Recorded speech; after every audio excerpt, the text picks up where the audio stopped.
je ne veux plus entendre parler de lui. Ciné Parler, sur Cinéma Radio.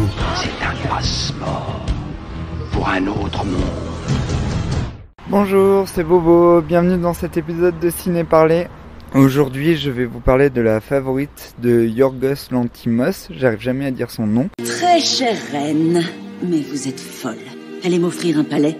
Ceci est une monstrueuse extravagance, Madame Morlaix, nous sommes en guerre. Nous avons gagné. Oh, elle n'est pas finie, nous devons continuer. Oh, je l'ignorais. La reine est une personne exceptionnelle. Ils me fixaient tous, je le sais, même sans l'avoir vu, et j'ai entendu le mot grosse, Anne. et laide. Personne à part moi n'oserait, et je n'ai dit mot. Elle a été poursuivie par la tragédie. Tout le monde m'abandonne et meurt.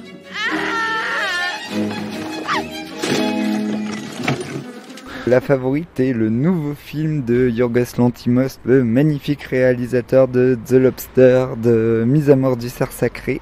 Un réalisateur que j'adore mais qui n'est pas du tout aimé par les critiques. C'est un peu, si vous avez vu ces films, c'est un peu comme si Haneke réalisait des comédies à la Judas Pato en fait. C'est des films très glacials, c'est vraiment le film de Maton par excellence. Tu n'as vraiment aucune issue quand tu vois tes films et ils se placent toujours en surplomb de ces personnages. Je sais que les gens n'aiment pas ça, mais moi j'adore ça. Mise à mort du cerf sacré, c'est un des films qui m'a le plus dégoûté et le plus fait marrer de toute ma vie. Et du coup, là, la favorite, c'est son film en costume. Alors, c'est exactement la même chose que ses autres films, c'est tout aussi malsain. Mais là, comme c'est en costume, les critiques aiment bien. Du coup, je suis très content que Télérama ait mis le petit bonhomme très heureux. Alors, au niveau plastique, mais c'est une tuerie, c'est la folie. Je me demande comment ils ont travaillé. Les décors sont merveilleux. Je sais pas s'ils ont travaillé dans un vrai château anglais. Donc oui, l'histoire c'est pendant une guerre, mais je pourrais pas vous dire laquelle, c'est un peu avant l'époque victorienne. C'est une guerre contre les Français et il y a la reine d'Angleterre en fait qui a deux suivantes qui vont se tirer la bourre pour être sa suivante. C'est pour ça que c'est la favorite et elles vont se faire des crasses tour à tour. Alors ça va assez loin, va même très très loin. Mais on dirait que Lanthimos s'est un peu retenu de filmer des scènes crades, même s'il y en a, c'est plus de la violence psychologique. Alors le fait que ce soit en costume et qu'il soit allé moins loin sur les plans provocants, je pense que ça contribue au succès du film. Je suis très content que ce film ait beaucoup de succès. Mais en fait c'est rigolo la réception de ces films parce que The Lobster et Mise à mort du cerf sacré ont été reçus par les gens un peu en faisant la fine bouche. Et maintenant on se rend compte que ce sont des films tout le temps cités qui sont en train de devenir un peu des films cultes. Et donc c'est vraiment super parce qu'il continue son travail.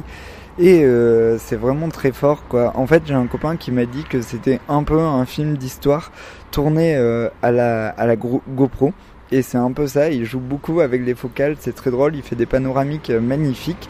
Et du coup, il n'y a aucun plan gratuit en fait. Chaque plan suit la psychologie des personnages et l'avancement des personnages dans leur déchéance un peu. Parce que plus ils vont se faire des crasses et plus ils vont aller loin dans leur dans leur cynisme. Au niveau du scénario, ça ressemble beaucoup à Mademoiselle de Park Chan-wook. Et il y a un truc qui est excellent, c'est que à la fin, je vous le dis, hein, c'est pas très grave parce que l'important c'est de voir comment les crasses sont écrites et comment le scénario va avancer. À la fin, elles vont s'en sortir toutes les deux en fait.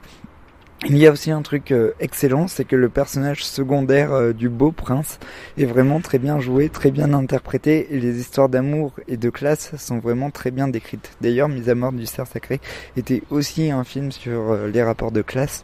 Du coup, ça a l'air d'être vraiment son sujet, mais malheureusement, je n'ai pas vu ses premiers films qu'il a fait en Grèce, Alpes et Canines. J'aimerais beaucoup les voir. Mais voilà, j'ai beaucoup aimé la favorite, à part de vous dire que c'est une tuerie plastiquement, que c'est hyper bien écrit, que les acteurs sont parfaits, j'ai pas grand chose à dire, que le moindre plan est justifié, mais le moindre décor est justifié, en fait c'est vraiment du cinéma de maniaque, comme si Wes Anderson faisait des bons films et savait jouer avec sa maison de poupée. Voilà, c'est vraiment du cinéma de maison de poupée et Playmobil. Si vous n'aimez pas ça, n'y allez pas, mais par contre si vous aimez les réalisateurs qui manipulent leurs personnages, qui leur font des crasses, qui les regardent un peu de haut, c'est vraiment bête et méchant en fait. Voilà, c'est très de l'humour qui manipule les gens, et moi ça me touche beaucoup. Voilà, j'ai pas grand chose à vous dire de plus parce que c'est un film un peu parfait. Du coup, oui, ça fait grand film de festival. Il n'y a pas beaucoup de place à la liberté, en fait. C'est un film qui est complètement verrouillé tellement il est parfait. Mais ça m'a beaucoup touché. C'est vraiment un grand film. Il y a beaucoup d'émotions quand même, malgré le fait que ce soit un film très cadré. Voilà, j'espère que La Favorite vous a plu. Voilà, je vous retrouve bientôt pour un nouvel épisode de Cinéma Radio. Vous pouvez écouter Cinéma Radio sur iTunes, sur Deezer, sur toutes les plateformes de podcast et sur la plateforme Echo, E-E-K-O. Je vous dis à très bientôt. Ciao, ciao. Je ne veux plus entendre parler de lui. Ciné Parler sur Cinéma Radio.